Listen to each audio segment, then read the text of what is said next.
povo que trabalha, um povo que supera, um povo que inova, um povo com muitas caras, muitas paixões, muitos sonhos. Um povo assim merece gente que acredite e invista nele. E é isso que a Trend Micro faz. Presente em mais de 30 países, somos uma das maiores empresas de cibersegurança do mundo, referência em segurança cloud. Há mais de 22 anos, a Trend Micro investe no país e nos brasileiros, trazendo tecnologia, treinamento, empregos e soluções para o Brasil.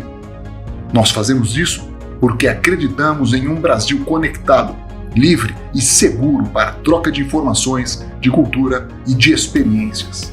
Um Brasil que cresce diariamente com a transformação digital. E vamos continuar trabalhando e investindo no Brasil, porque, como todo povo brasileiro, temos muitos sonhos e muitas paixões. A maior delas, seguramente, é o Brasil. Trend Micro, protegendo seu mundo conectado.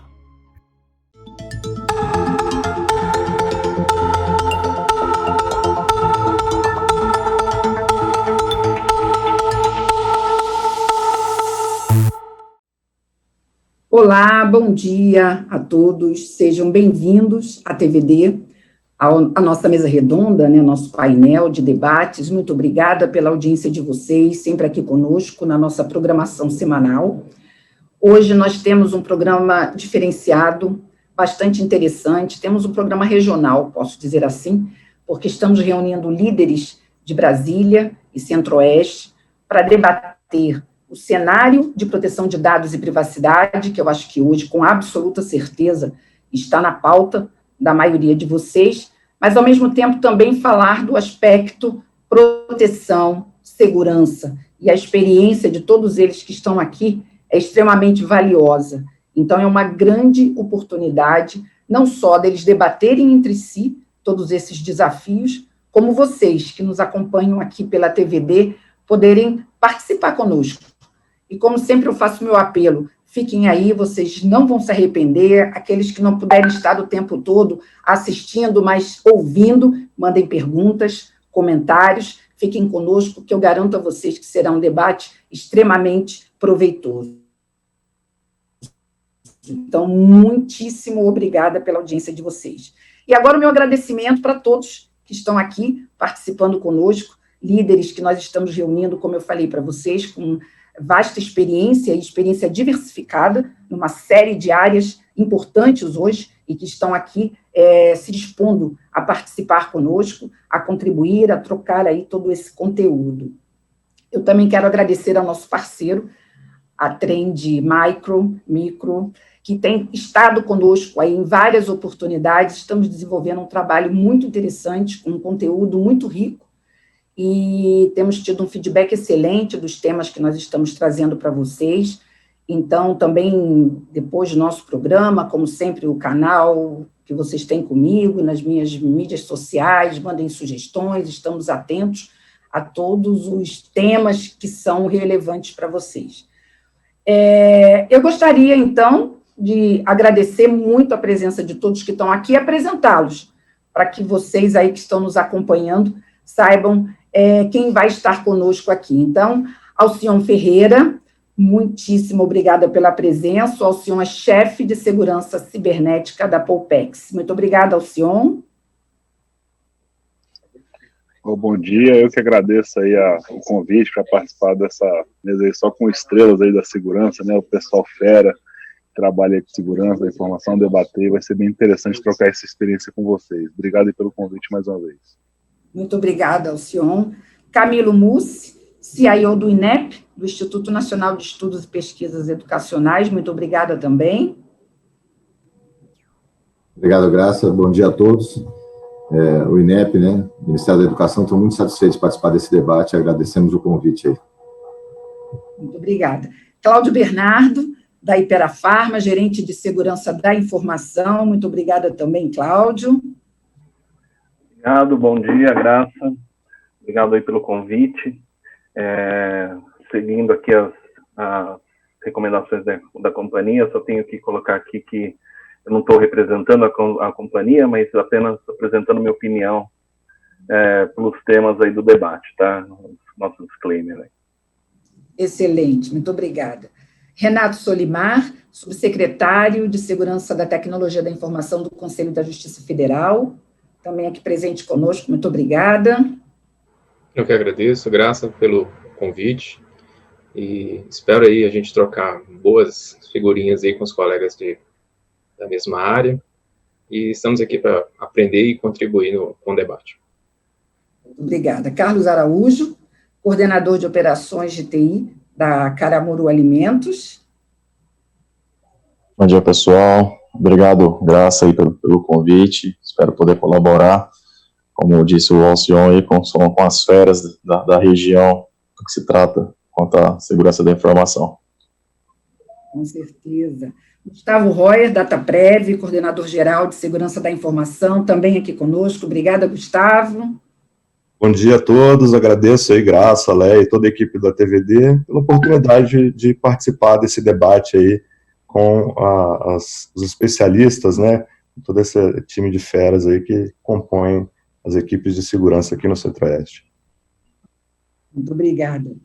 E Jaqueline Almeida, representando não só a DataSUS, como coordenadora de segurança da informação, mas também representando as mulheres em cyber, né, que estão cada vez mais aí ativas, né, com diversos grupos e crescendo bastante, já somos 20% aí da força de trabalho do setor. Muito obrigada, Jaqueline. Obrigada, Graça. É um prazer compartilhar esse momento com os colegas aqui. Espero que seja bem rica a experiência.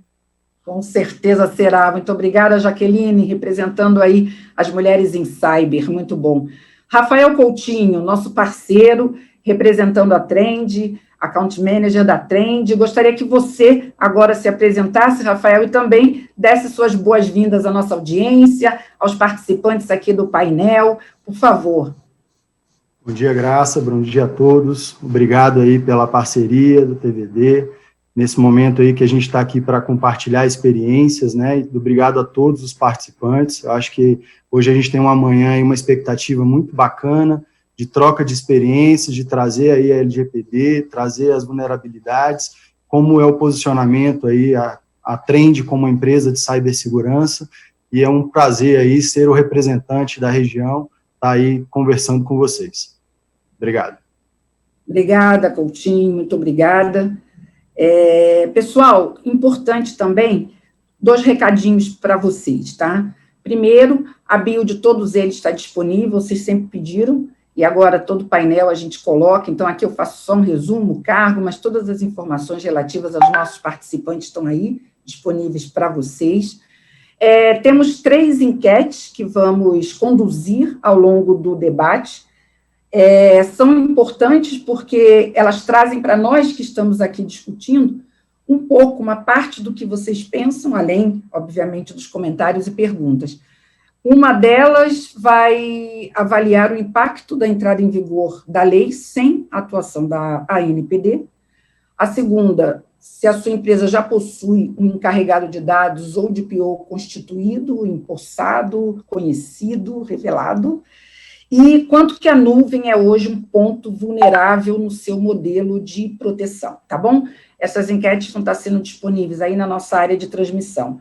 Bem, pessoal, já falamos bastante, vocês já conhecem aí, eu já falei bastante, na verdade, vocês já conhecem aí todos os participantes, então vamos lá agora para conhecer um pouco mais cada um deles e como eles estão pensando aí uma série de questões. Nesse primeiro bloco, nós vamos fazer uma rodada, na verdade, para ouvir um pouquinho de todos eles, alguns aspectos relativos à Lei Geral de Proteção de Dados que nós consideramos importantes. O primeiro aspecto, que é exatamente esse que nós estamos aí colocando para vocês na nossa enquete, é que, bom, a LGPD, em todo esse trajeto, como eu costumo dizer aqui, esse vai e vem, ela gerou aí uma série de inquietações, mas as empresas dentro, né, do seu próprio ritmo, que criaram o seu cronograma e cada uma delas foi seguindo aí os passos nesse processo de compliance. Com a entrada em vigor da lei e, de certa forma, criando realmente uma jurisprudência independente, né, da ANPD e até das implicações relacionadas à fiscalização, a maioria das empresas correu e implementou o seu processo. Então, o que eu queria perguntar, primeiramente, eu gostaria de chamar o Renato Solimar para comentar isso, Renato, é o quanto você acha que o fato de não ter hoje a NPD atuante, o quanto você acha que isso dificulta, que isso, de certa forma, representa aí um desafio para as empresas nessa jornada de compliance da LGPD. Por favor, Renato, queria que você comentasse. Sim, claro. Bom, Graça, com certeza a falta da ANPD, né, ativa, funcionando, comprometeu, né? Comprometeu o planejamento. A gente tem algumas coisas previstas na lei que precisam de regulamentação. Então, a gente fica numa indefinição muito grande. E a gente, confesso, né, que, assim, com alguns colegas conversando, né, da área, muitos ficaram até na dúvida se a lei ia pegar, porque, né, no Brasil, às vezes, tem aquela lei que pega e a lei que não pega, né? Então, ouvi muitos colegas falando assim, olha, não sei se vai pegar essa lei. Então, só que aí, nesse aspecto, a falta da NPD atrapalhou muito, mas, por outro lado, eu tenho visto que vai pegar pela resposta do Judiciário, do Ministério Público, né? Apesar de ser um órgão do Poder Judiciário, o que eu acho que alavancou e que nos grupos o pessoal eu vi comentando foi, olha, já está tendo punição.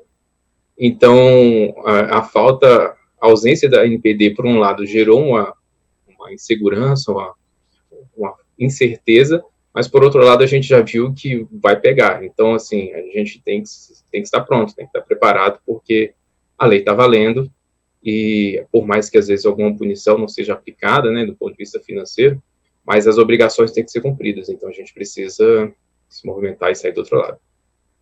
Perfeito. Camilo, como o próprio Renato colocou, a lei está valendo, né? Independente da NPD, independente da fiscalização, independente das multas, a lei está valendo. E aí vem uma questão que eu acho que hoje desafia muito, né? Nós sabemos que informação e dado, pelo próprio modelo de transformação digital, se transformou realmente, como a gente costuma dizer, no novo petróleo. E as empresas têm isso em abundância, embora o petróleo não esteja em abundância, os dados e as informações, sim. E pela importância que elas têm, elas se tornaram realmente muito críticas dentro das organizações. Então, o que proteger? Quer dizer, se a lei está valendo, como é a opinião do Renato, e você também pode reforçar isso, essa distinção, essa qualificação do que proteger se torna muito crítica. Na sua opinião, esse é um ponto nevrálgico aí desse processo? O que você acha, Camilo? Bom, Graça, primeiro, o Renato está 100% certo, porque a agência faz muita falta, né? Eu tive a oportunidade de ficar 8 anos na Anvisa, e eu vi a importância da Anvisa no mercado, né? Que regula, né? Que a Anvisa é responsável.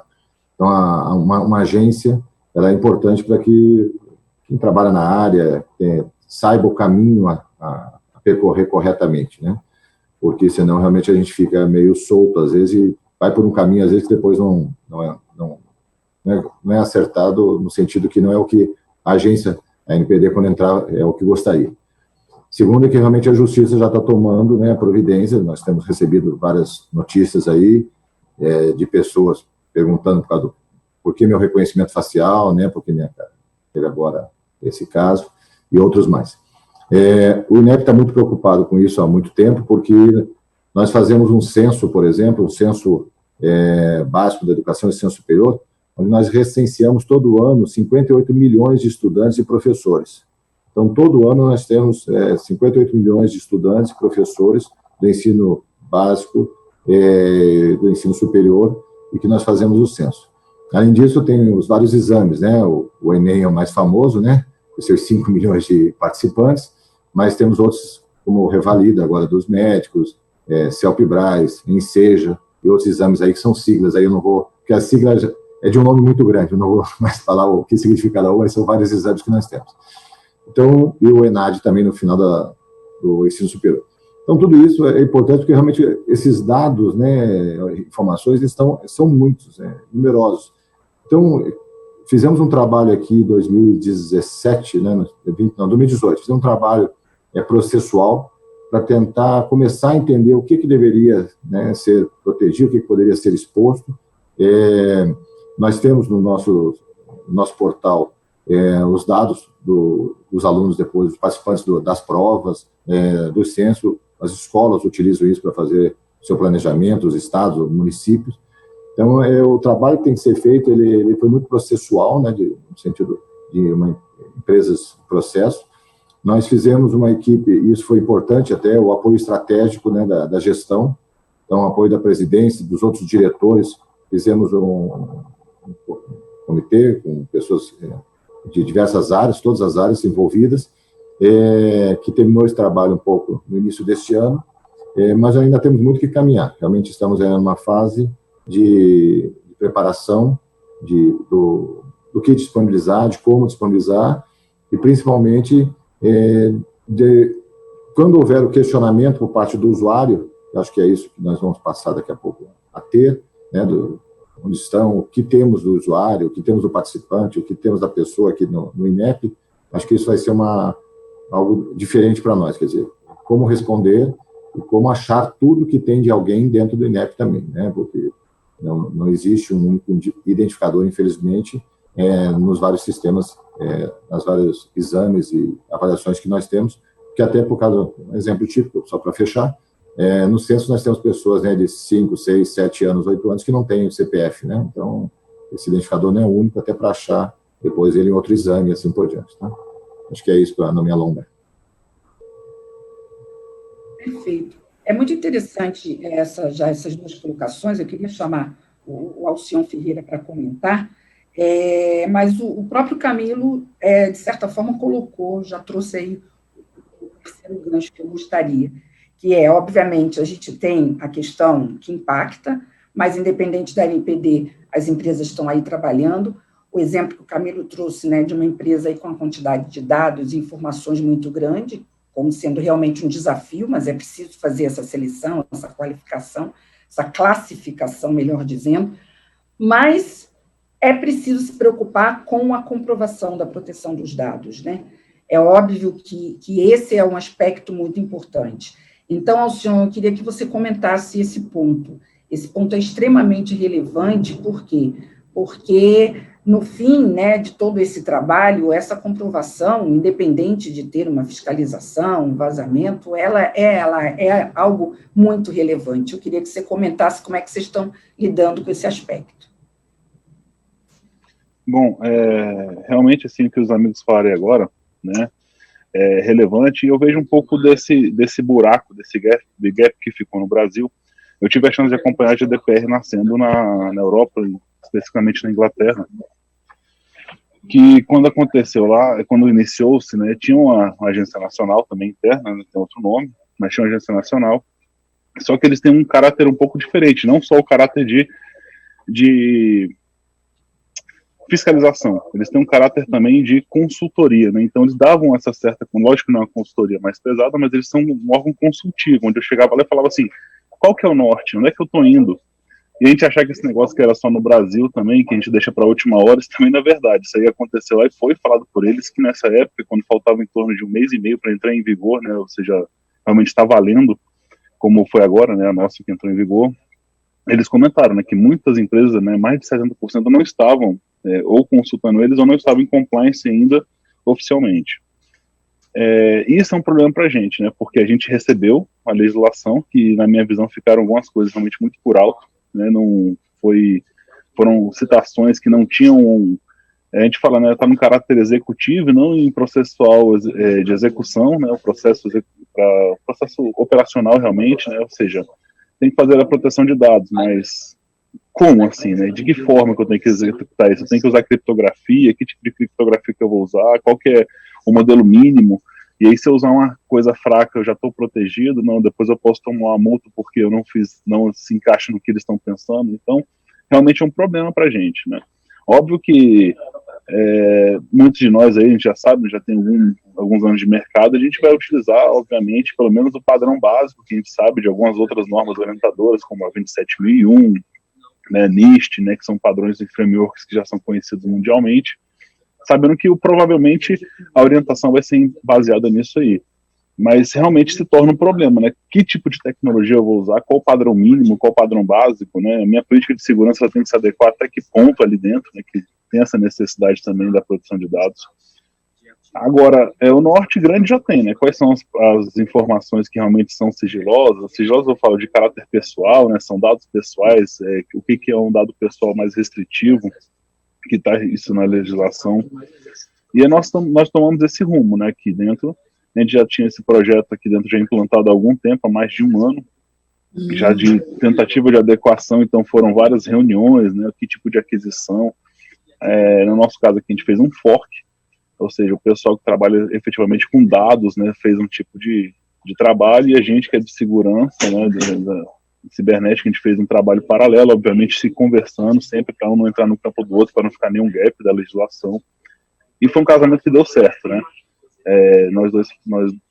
Nossas duas grandes equipes aqui, né, a parte de dados e a nossa parte de segurança deu certo, a gente está em conjunto, já tem o DPO já aqui elencado já há bastante tempo, né, eu digo há mais de 6 meses, né, foi no início do ano agora, e encarregado de dados, já está tudo isso aí elencado, já tem um trabalho bem forte em cima disso, né, bem pesado, e para buscar esse compliance todo que é regido pela legislação. Perfeito. Cláudio, eu gostaria de dar sequência com você, e é muito interessante, e vou destacar aqui um pouco do que o próprio Alcion colocou. É óbvio que a área de segurança, né, já lida há bastante tempo com uma série de requisitos e de referências, né, de certificações, enfim, né, e, sem dúvida nenhuma, elas servirão, estão servindo e devem servir de base para todo esse preparo. Mas, independente disso, realmente tem um desafio em relação, como ele colocou, quais tecnologias utilizar, de que forma utilizar, enfim. E aí, quando a gente está falando do ecossistema e dos parceiros que atuam, isso se torna ainda mais crítico. Então, eu queria que você, que obviamente lida, né, com um cenário, uma empresa com diversas áreas de atuação, e, obviamente, com um ecossistema também bastante complexo de parceiros, como é que você vê essa complexidade, esse aspecto, e, obviamente, você pode comentar, porque a gente vem aqui evoluindo, né, na nossa discussão. Começamos lá avaliando o impacto da NPD, falamos de fiscalização, que proteger, comprovação, e agora não podemos esquecer que tudo isso tem que estar, de certa forma, combinado aí com o time, né, com todo o time que está participando, não só os funcionários, mas toda a cadeia, né? Como é que você vê isso, Cláudio? Sim, a proteção de dados, né, do ponto de vista de segurança, sempre foi uma preocupação do segurança, né? Segurança da informação sempre esteve aí para proteger os dados da empresa como um todo, né? Então, quando surgiu o assunto da LGPD, a gente falou, isso a gente já faz, né? A gente já protege dados, a gente já protege os dados da empresa. Então, era só uma ampliação de escopo. Com o tempo, a gente começou a observar que, assim, não é só ampliação de escopo, a gente precisa saber onde estão esses dados, né? Então, a gente começou a olhar a empresa como um todo e falar onde estão esses dados, quais são esses dados. Além, claro, falar quais são esses dados, a gente tem que tratar esses dados de é um dado que a gente pegou do mercado, ou é um dado de funcionário, então são dados, os dados pessoais vêm de diversas fontes e a gente tem que tratar eles diferenciadamente, né, para cada fonte que a gente obtém. Em relação ao ecossistema, a gente tem que rever realmente todos os contratos, né, a gente tem que conversar com todos esses fornecedores, ver se todos eles estão adequados. Não tem ainda muito, a regra ainda vai ter que ser ainda desenhada lá pela NPD, né, mas a gente se baseia muito olhando para o GDPR, que claramente vai ser um ponto de buscar essa informação. Então, realmente, em relação a fornecedores, em relação a tudo isso, a gente tem que buscar verificar eu acho que uma das grandes preocupações tem que ser essa, em relação a fornecedores, né, verificar se eles estão adequados, principalmente esses que a gente tem tráfego de informações de dados pessoais. Então, esses a gente tem que realmente ter uma preocupação de fazer um diligence lá, olhar lá como é que eles, né, como é que eles estão tratando esses dados, se eles estão, às vezes, quando se compra dados, se eles estão fazendo o diligence deles lá na ponta, de obter consentimento, de realmente estar fazendo tudo conforme a lei manda, para que a gente não tenha problemas depois. Então, é contratual, é fazer testes para manter a segurança, e realmente é um ecossistema bem grande aí que a gente tem que tratar. Perfeito. Jaqueline, vou trazer você aqui para a nossa discussão. Temos aí vários, né, aspectos já levantados, e você que atua na área de segurança, eu acredito que com certeza você acompanhou aí toda essa movimentação em torno, né, do encarregado de PO, e muitas vezes até se discutiu, será que a área de segurança, o líder de segurança deveria assumir esse papel? Eu acompanhei muito o dia a dia de tudo isso, né, sou muito próxima de todos os profissionais de segurança, e muitas vezes alguns até lideraram no primeiro momento, mas, obviamente, muitos ficaram durante um tempo e perceberam, né, e a empresa também, a necessidade de ter realmente um encarregado de dados, né, constituído e tudo. Eu queria que você comentasse os aspectos, mas também avançasse um pouquinho nessa questão, o quanto é importante para a segurança essa figura e o quanto é importante a atuação, a proximidade e a integração com essa figura ou com, enfim, esse time que está olhando para a questão da privacidade junto com a proteção e com a segurança. Graça, a primeira coisa, eu acho que é importante que a gente entenda que a segurança da informação ela é algo bem mais estratégico. E, às vezes, a forma como é desenhado isso dentro das empresas, a segurança ela é muito mais técnica. Então, eu vejo que é importante a gente ter essa segregação e ter uma área de governança de dados, justamente porque, às vezes, a segurança ela não consegue ver estrategicamente a importância daquela informação. Quando a gente fala em LGPD, além de dados sensíveis, aliás, é um dado sensível o dado identificável. Então, ainda que eu entregue um dado anonimizado, por exemplo, no meu caso, que é saúde, é mais sensível ainda, porque se eu falo, é uma doença rara e numa região ribeirinha, esse dado ele passa a ser identificável. E a área de segurança, a área de TI, ele não consegue ter esse tipo de visibilidade se um dado vai ser identificável ou não a partir de, por exemplo, uma medicação, a partir de uma doença, a partir de uma localidade. Então, eu acho que é importante ter uma área de governança de dados mesmo, e o encarregado dos dados, que ele não esteja na TI, ele tem que ser algo bem nível estratégico mesmo, para que ele consiga fazer essa comunicação com as autoridades competentes, essa comunicação com titulares de dados, de uma forma independente, sem estar vinculado e também sem ter sobreposição, ou sem ter um conflito de interesses também. Então, é um papel muito importante e quanto mais autonomia ele tiver, eu vejo que é mais rico para a organização, é melhor para o titular de dados, a gente tem uma melhor comunicação com essas autoridades competentes. Perfeito, excelente contribuição. Carlos, correção de falhas e danos à imagem é um dos tópicos que a gente vai abordar. Eu queria trazer, até para enriquecer aí esse comentário, recentemente nós fizemos uma enquete que avaliou como audiência se para eles, né, e para as empresas que eles representam, o que seria mais danoso, né? Uma perda financeira ou um impacto à imagem da empresa. E, surpreendentemente, a maioria colocou a imagem. Então, eu tive essa referência e eu tenho falado muito sobre isso em vários outros fóruns e tenho visto que realmente é óbvio que a multa, e quando ela chegar, vai preocupar. Já temos aí casos, né, de aplicações aí de penalidades relacionadas à perda financeira, mas a imagem realmente é uma preocupação muito grande. Então, essa correção de falha e danos à imagem se torna cada vez mais importante. Eu queria que você comentasse esse aspecto também, e, obviamente, os demais que a gente já avançou aqui na nossa discussão. Então, perfeito, Graça.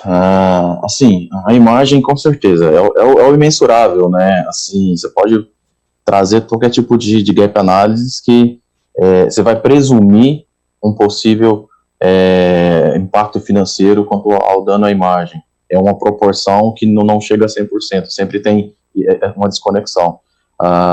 Eu falo que o dado financeiro em termos de impacto de multa, a gente no Brasil tem, até legal ser híbrido o fórum aqui, a gente tem encargos, somente no mundo privado, compactuei com um colega do privado também, que já é algo natural, é algo meio que programado. Você tem toda uma rotina de fiscalização, muito olhando a parte de contábil, vamos dizer assim, das corporações.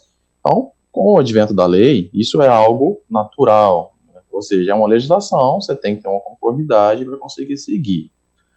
Tem, vamos dizer assim, o if, né, e se traz a particularidade da legislação quanto ao tema de impacto ao nome, ou seja, a marca da instituição, ou até compactou com o público também, o colega do INEP aí falou sobre o Enem, é um negócio que, assim, se existe possibilidade de falha ou comprovação, o dano quanto ao processo, eu não falo só a imagem, ao processo, ele é muito maior, mas muito maior. Eu acho que esse é um dos principais, e assim, eu compactuo totalmente com o quiz aí, porque eu acho que é o que da questão para a implementação do processo de adequação.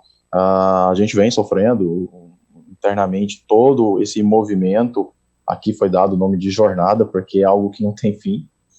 A gente inicia agora, tem toda uma estruturação, tem a participação, foi falado, tem a participação do time de segurança, de TI, vai ter muita participação do time jurídico, porque ele é o fim a ponta do iceberg, né? É onde, aqui no estado de Goiás, nós brincamos que é onde é a curva do rio, né? É onde as coisas vão parar. E trazer isso para dentro da corporação, para o board entender o impacto, porque até o momento, a preocupação de quem está à frente das empresas é fazer a máquina girar, é fazer o movimento de todos os processos.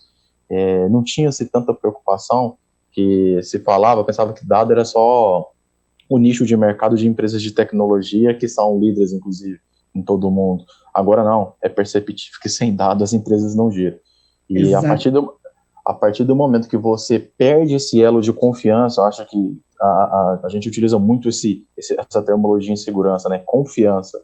Quando você perde isso e tem um impacto, com certeza o primeiro impacto é de imagem. Então, eu compactuo totalmente com assim, a positivação aí do índice quanto a essa preocupação sendo o primeiro na escala, porque com certeza as empresas, eu acho que a única forma, a empresa por si só, ela trabalha com risco, e esse é um risco imensurável. É o que eu acho que é o mais complexo para a transição do processo e adequação e sequência dessa jornada.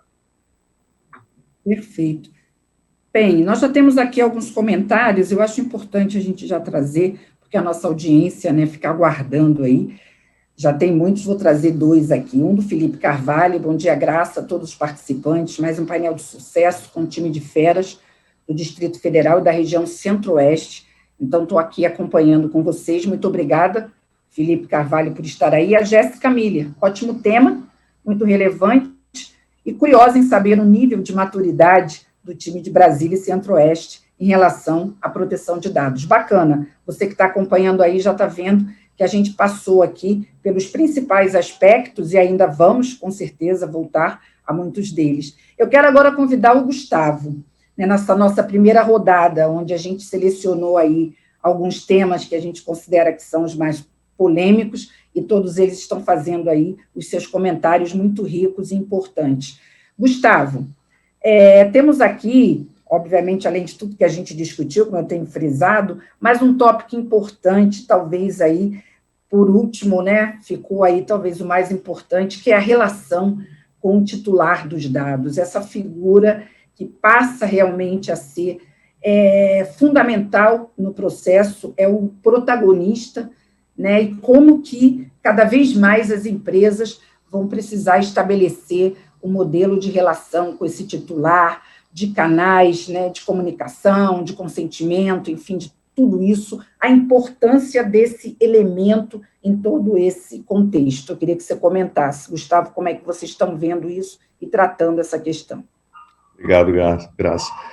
Primeiramente, eu queria só complementar aí a resposta do Carlos anteriormente, referente ao tópico anterior, que assim, o Fórum Econômico Mundial ele tem divulgado anualmente quais são os maiores riscos à economia global, né? E recorrentemente, ano após ano, nós vemos os ataques cibernéticos e vazamento de dados aparecendo entre os 10 maiores riscos à economia global. Então, o impacto, né, da ocorrência de um incidente dessa natureza para a imagem de uma empresa é muito grande, é muito significativo, né? E nós temos observado que a melhor forma de lidar com uma ocorrência dessa natureza é a transparência. E eu acho que é justamente esse o pilar que a lei traz para o cidadão, né? A garantia da transparência de como que o dado dele é tratado, com que finalidade, e numa eventual ocorrência, né, de um incidente ou de um vazamento, quais foram, de fato, as ações tomadas, né, o que a empresa fez para resguardar e para mitigar os impactos daquele incidente, né. E essa relação de dados com o titular de dados, para mim, está muito baseada neste princípio, né, da transparência.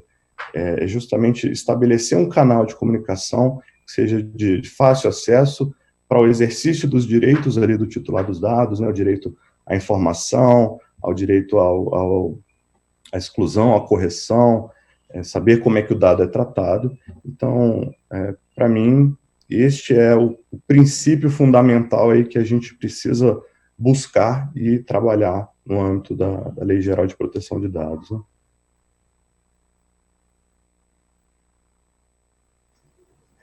Graça, você está no mudo. Saí.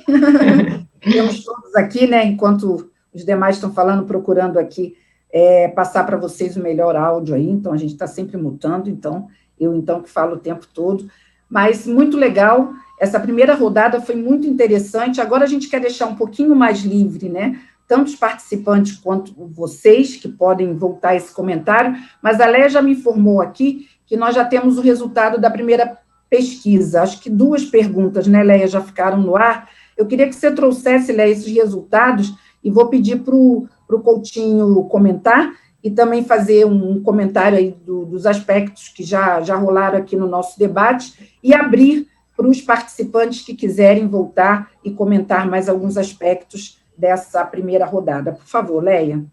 Certo. A gente perguntou, a primeira pergunta, né, foi qual o impacto da entrada em vigor da lei sem atuação da NPD, né, e 63% comentou que é negativa, né, um impacto muito negativo, a gente está atuando com a LGPD sem a autoridade de proteção de dados. E já eu já trago o resultado da segunda enquete. Ah, tá ótimo. Então, enquanto isso, eu vou passar para o Coutinho. Coutinho, 63% e todos os comentários que foram feitos. Te surpreendeu esse índice? Você vê como que é legal, né? A gente escutar esses 7 pilares aí de pessoas de mercado e cada um com a tua visão, né? Acho que todos foram complementares, né?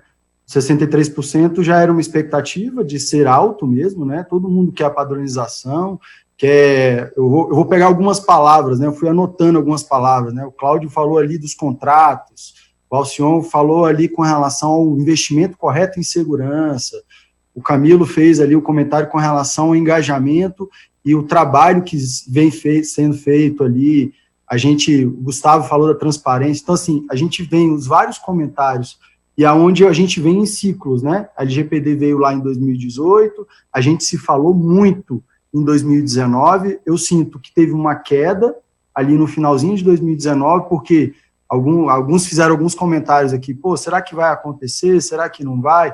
Vou dar investimento em outros aspectos do meu trabalho de segurança, né? A Jaqueline fez o comentário com relação ao ambiente dela, a importância do dado, né?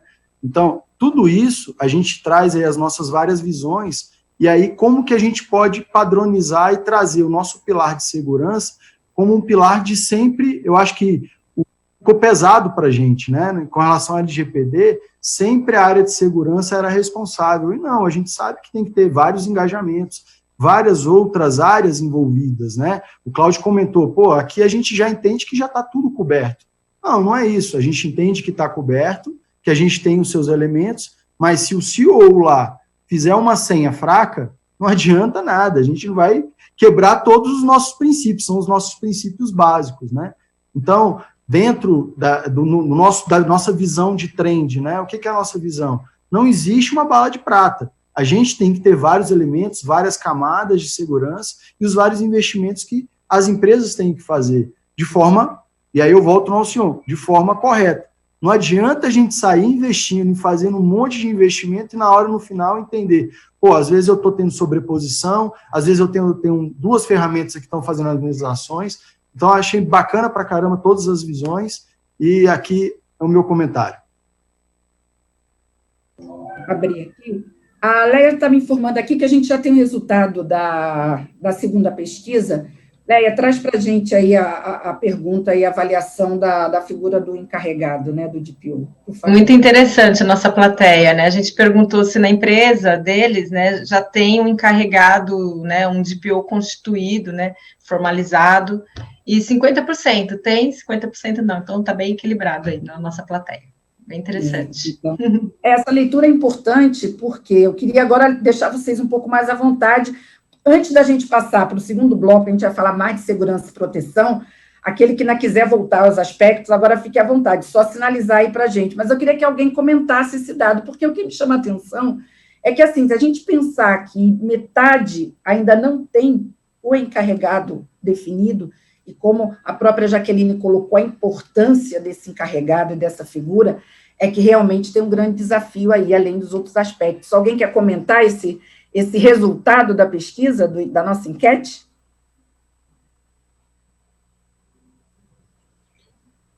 Bom, eu gostaria de comentar, isso mostra um pouquinho de como é que está a realidade, né? Estamos atrasados.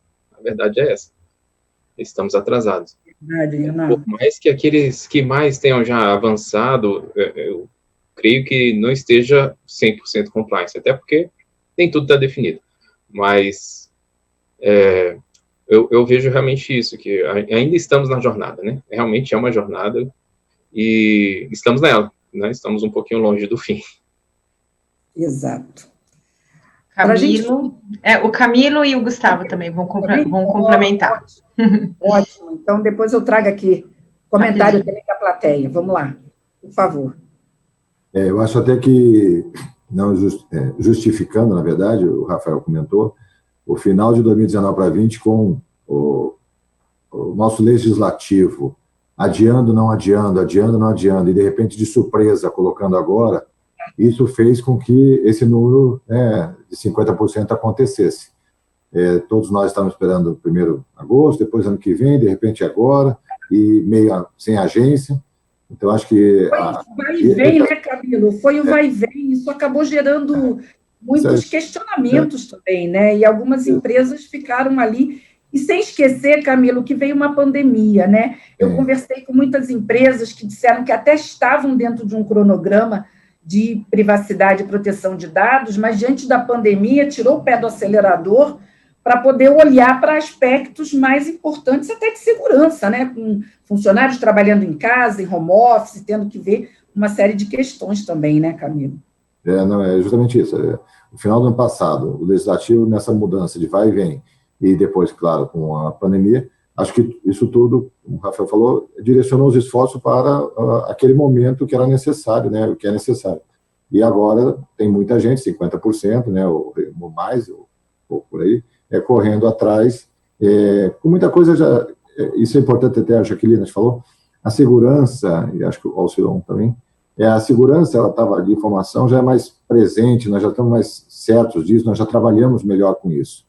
Mas essa parte dos dados, né, do que aparecer, eu vou dar um exemplo simples aqui.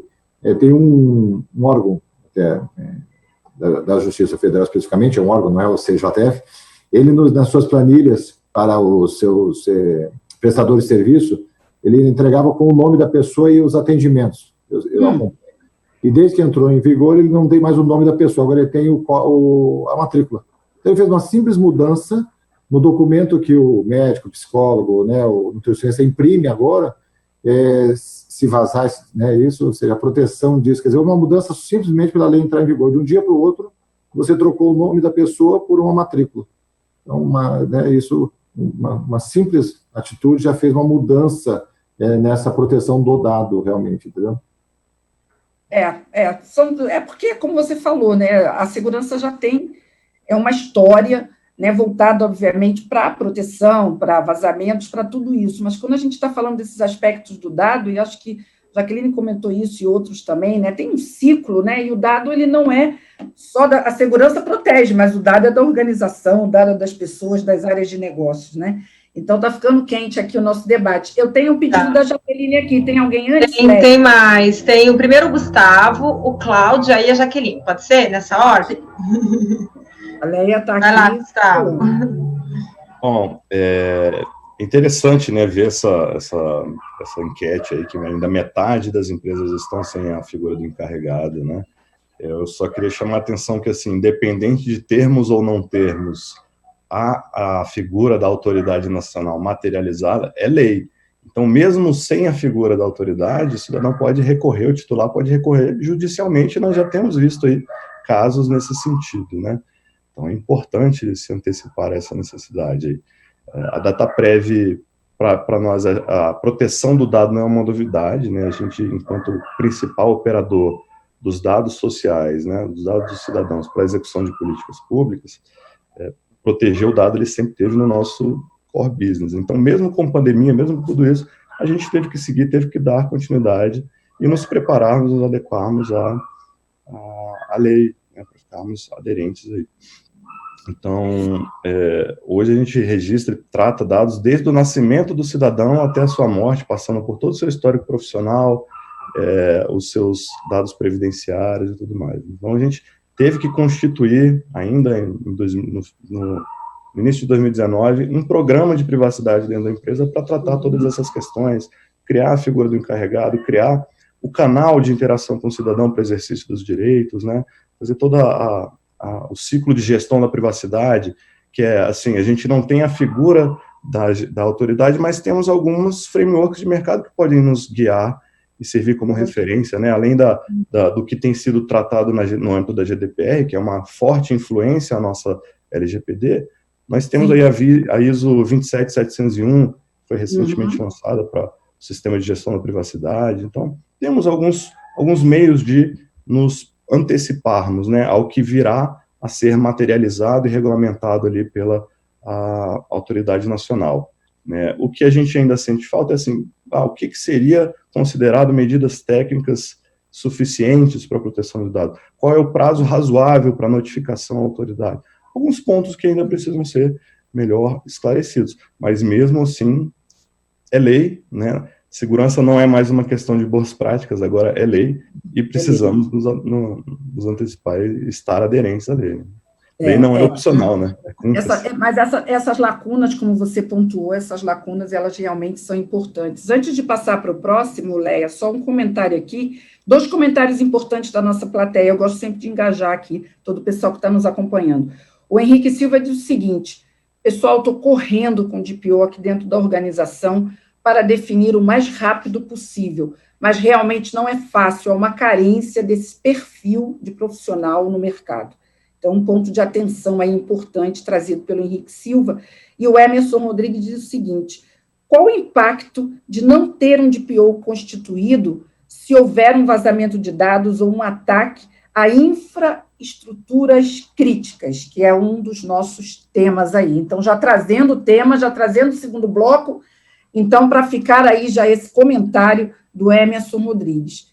Quem está o próximo aí para fazer comentários? É o Cláudio, por favor, Cláudio. Então, o meu comentário é um comentário rápido em relação à enquete. Realmente, assim, ninguém esperava, né, a lei surgir, né? Antes, está desde 2018 aprovado, mas ninguém esperava que ela fosse entrar de um dia para o outro, né? E acabou entrando de um dia para o outro, né? Também não se esperava o quê? Não se esperava ter um DPO antes de ter uma NPD constituída. Ok, é lei, mas foi muito de uma hora para outra. Então, assim, não tem nem a NPD, que deveria ser quem deveria cobrar a existência do DPO em primeira instância, né? Em primeiro, assim, de cara. E a gente não tem a NPD, mas já tem que ter o DPO em função da lei. É só isso. Eu acho que essa 50-50 aí deu mais em função a isso. Eu acho que foi muito de uma hora para outra, realmente. E o aspecto colocado também, Cláudio, pela nossa plateia, e a gente está acompanhando isso no mercado, você falar da carência, né, de profissionais de segurança, que a gente sabe também que existe, mas a própria figura do perfil mesmo de um DPO, né, que também não é um profissional que esteja aí muito fácil no mercado, né?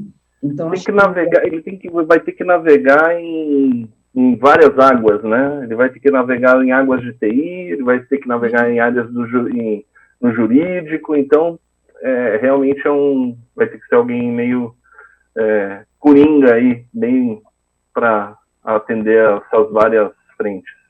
Sim, com certeza. Mais um comentário, acho que antes da Jaqueline tinha outro pedido, né, Leia? É, Jaqueline mesmo, agora. Ah, que bom. Jaqueline, você? Eu gostaria de acrescentar, igual os colegas falaram, que a Lei Geral de Proteção de Dados ela é muito importante, porque ela consolida vários outros normativos que já existiam. Por exemplo, a gente, nessa parte de utilização de dados, que não foi o propósito inicial, né, a gente já tem a Lei de Cadastro Positivo, a gente já tem a lei do Marco Civil da Internet, a gente tem o próprio Código de Defesa do Consumidor. E ainda que a gente não tenha um DPO sinalizado, acaba que essa figura, ela, de alguma forma, ela já vai acontecer, ainda que descentralizada. Hoje, por exemplo, para o executivo, a gente tem o ESIC, então o cidadão ele pode sim questionar, e ainda que você não tenha esse DPO para responder, alguém na instituição vai ter que responder. Um próprio habeas data. Então, hoje, o cidadão, antes da LGPD, ele já poderia questionar o que um órgão ou que uma empresa tem de dados dele. Então, é importante a gente falar que, ok, a LGPD ela é um consolidado, mas, de alguma forma, a segurança a gente já fazia, a gente não estava em um ambiente inseguro e, começou uma legislação. Eu acho que a LGPD ela é importante para a gente revisar como está a maturidade da nossa segurança e quais são as brechas existentes no nosso ambiente para a gente investir um esforço centralizado ali. É realmente um momento de reflexão e não um momento de desespero de eu não faço segurança. Não, todo mundo já fazia segurança e agora eu tenho que avaliar. E como um colega colocou, ainda que tenha a LGPD, eu tenho que avaliar o que eu tenho de mais vulnerável no meu ambiente. Por exemplo, o que é pior? Eu ter um vazamento ou por exemplo, eu prejudicar o negócio? Por exemplo, eu tenho todos os meus servidores criptografados por um ransomware, e aí eu não faço negócio, por exemplo, no meu caso, que é saúde. O que é pior? Um sistema crítico fora do ar ou um dado vazado? Então, até isso, os gestores de segurança têm que colocar na balança na hora de decidir para onde vai o orçamento. Excelente, perfeito. Pessoal, vamos começar a entrar no nosso segundo bloco, e eu já queria trazer, Renato Solimar, eu queria trazer para você essa pergunta do Emerson Rodrigues, aqui da nossa plateia. Ele fala do impacto de não ter um DPO, né? Se houver um vazamento de dados ou um ataque à infraestrutura crítica, né? Infraestrutura crítica é um dos temas aqui do nosso debate. Queria que você comentasse esse aspecto dele e até o quanto hoje essa questão dos ataques a infraestruturas críticas é realmente um ponto importante e que precisa, é um ponto de atenção aí muito importante nesse cenário de proteção. Agora a gente já está falando mais especificamente de segurança e proteção. Você poderia comentar essa pergunta, por favor? Claro, com certeza. Bom, com relação à ausência do DPO, eu concordo com os colegas que já falaram, né, que realmente a gente não deixava de fazer segurança, né, a gente já fazia segurança. Eu, né, aproveitando e pegando o gancho, eu faço uma leitura que talvez a ausência do DPO designado não reflita, digamos, uma falta de preocupação das áreas de segurança, mas talvez uma falta de adequação da alta administração, da alta direção, porque quem designa DPO fugiu o nome agora, é a pessoa encarregada, o controlador, né? Isso, então, controlador. É o controlador. Então, às vezes, eu tenho certeza que todas as áreas de segurança estão preocupadas, tensas com a LGPD e buscando se adequar, né? Mas, como os colegas já falaram também, a segurança da informação não envolve aspectos técnicos ou meramente de TI, né? Ela envolve muitas outras áreas que normalmente não se engajam tanto, né? Bom, com relação a infraestruturas críticas, né? O buraco é mais embaixo, né? A infraestruturas críticas, assim, a gente está falando de ataques de alta complexidade, né? São sistemas que muitas vezes envolvem espionagem, nações-estado, utilização de sistemas SCADA que são voltados para automação, controle, medição. E o que mais eu vejo, assim, a falta do DPO, nesses casos, eu acho que não tem diretamente um impacto, sabe? Para mim, o DPO, ele às vezes até fico preocupado, que às vezes eu acho que superestima um papel do DPO, né? Eu, pessoalmente, minha opinião. Porque ele é para fazer a comunicação, né? Entre o titular, o controlador e a agência. Não é ele que vai tomar as decisões pelo controlador. Eu ainda entendo que o papel principal é do controlador. Eu entendo, na minha opinião, dentro da LGPD, mas concordo que pode ter opiniões diferentes. Então, com relação a infraestruturas críticas, essa gera uma preocupação muito grave, porque envolve o quê? Sistemas de abastecimento de água, de energia elétrica, e tudo depende de energia elétrica hoje em dia, basicamente. Então, são ataques, assim, de alta sofisticação, e que eu imagino como se proteger, assim, não existe uma única forma, né? Mas é um olhar muito grande para dispositivos de IoT, que muitas vezes na internet se acha, faz pesquisa de dispositivos de câmeras abertas, e às vezes uma câmera é uma porta de entrada para um ataque bem sofisticado. Bom, esse assunto eu acho que se prolonga muito, eu não vou poder, né, não vou nem tentar esgotar ele, mas, assim, é um assunto interessante que levaria boas horas de discussão. Com certeza. E o Carlos pediu também para complementar esse tópico. Tá bom. Então, vamos passar para o Carlos.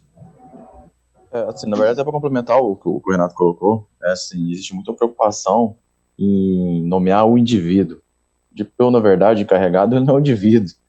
Aqui, pelo menos, a gente colocou que é a atividade. Existe a atividade de serem o encarregado.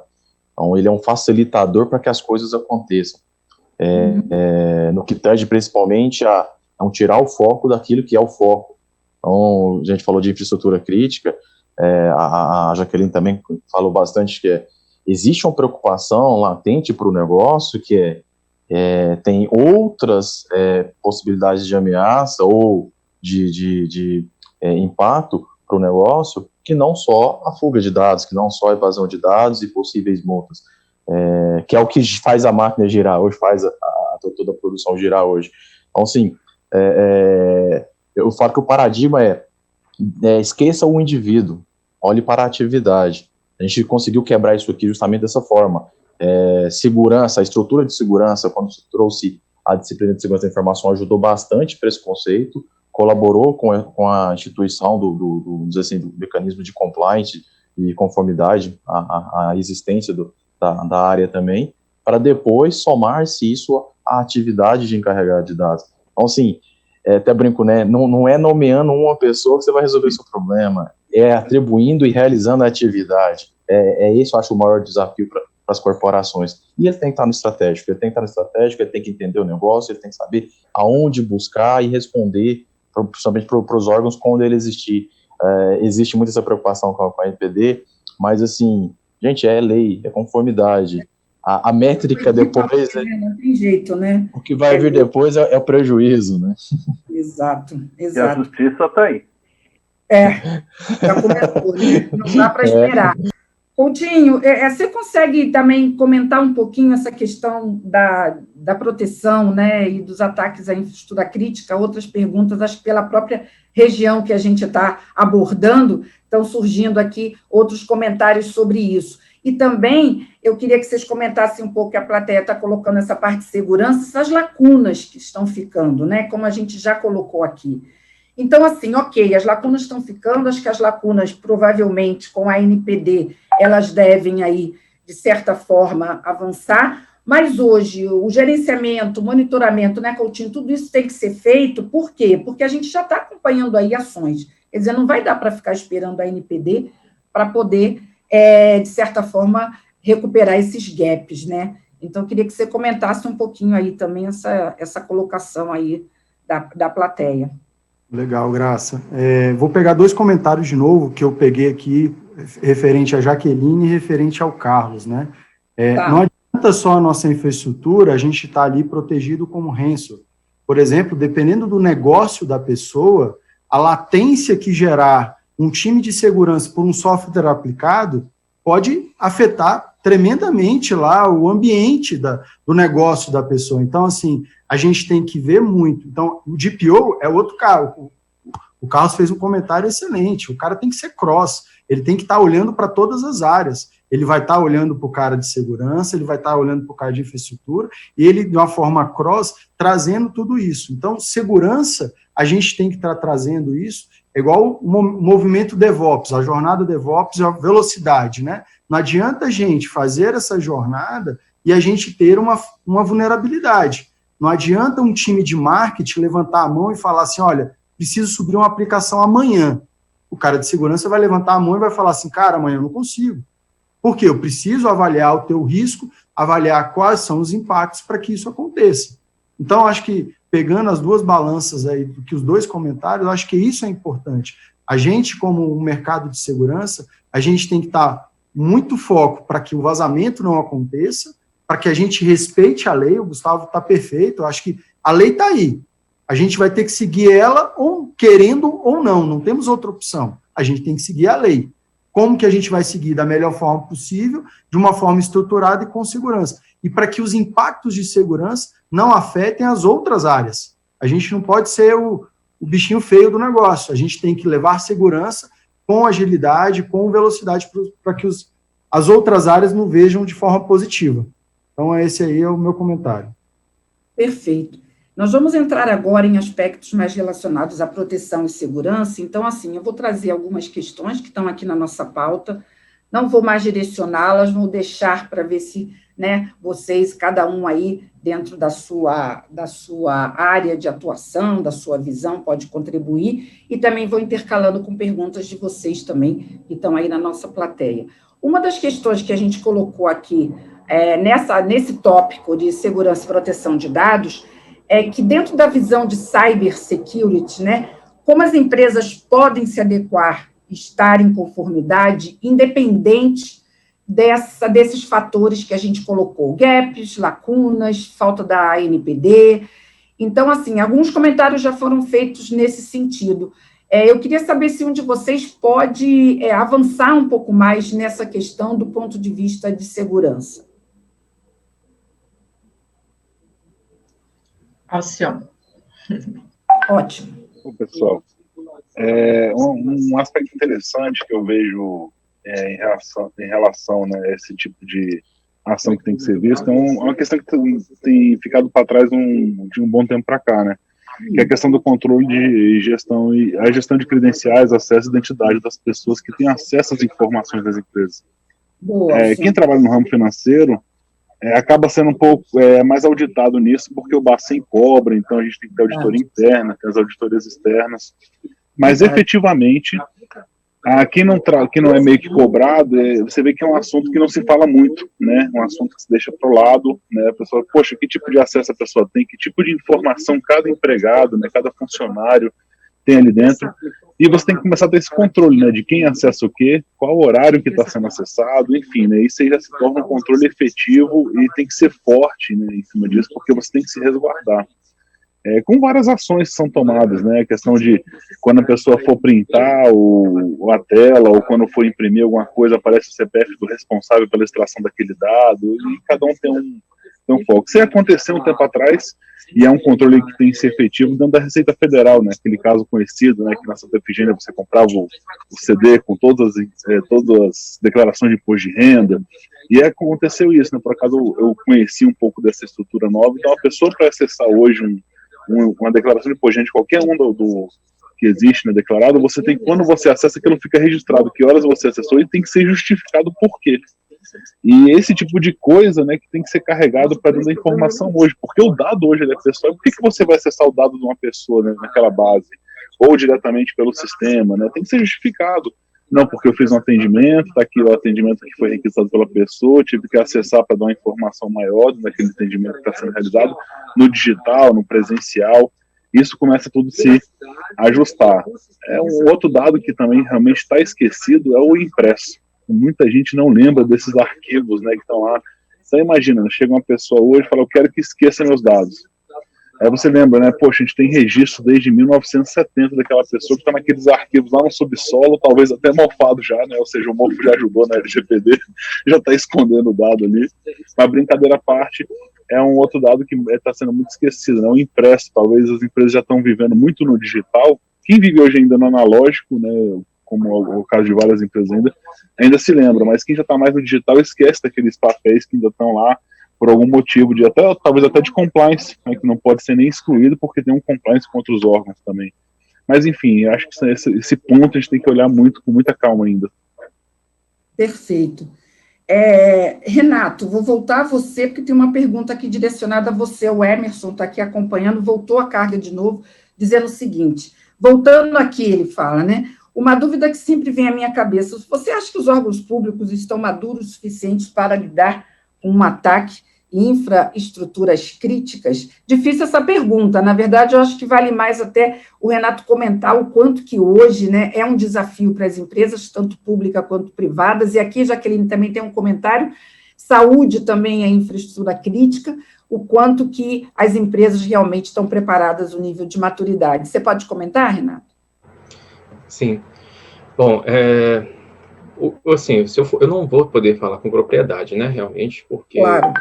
Eu já fui até te ajudando aí, porque realmente a pergunta... porque que acontece? De $1 milhão de resposta. Mas... Eu já participei de alguns cursos, treinamentos de resposta a incidentes com representantes dessa área, né? Uhum. Com representantes do setor nuclear, de geração de energia, né, Itaipu, eletronuclear, e eu vejo que, assim, a preocupação é grande, né, e tem que ser realmente. Então, são setores críticos, e eu percebo uma preocupação muito grande. Agora, realmente, é difícil de avaliar, né, o quão maduro isso está, porque realmente eu tenho certeza que tem que ter metodologia de avaliação de segurança, né, de testes, de mensuração, para poder falar. O que eu gostaria de falar também é que, assim, de certa forma, todos nós lidamos com infraestruturas, digamos assim, com problemas desse tipo no nosso próprio setor. Por exemplo, se você reparar, a maioria dos no-breaks e dos geradores, eles já têm gerência, é uma gerência que muitas vezes tenta colocar na internet, às vezes, né? Por quê? Porque tem um contrato de terceiro que ele precisa acessar para saber como está aquele no-break, aquele gerador. E também isso é crítico, né? Então, assim, pode parar uma instituição inteira por um ataque direcionado a um software de gestão de energia, de equipamentos de energia, né? Então, cada um dentro do seu escopo, né? Existem criticidades maiores, é claro, né? Que impactam numa nação. Mas, assim, se eu pude não ser tão evasivo, né? Assim, eu percebo uma preocupação muito grande, mas realmente, assim, eu acho que a ANPD, ou deve ter outros órgãos que se preocupam com isso, e que devem estar avaliando essa segurança, né? Eu torço para que estejamos preparados, né?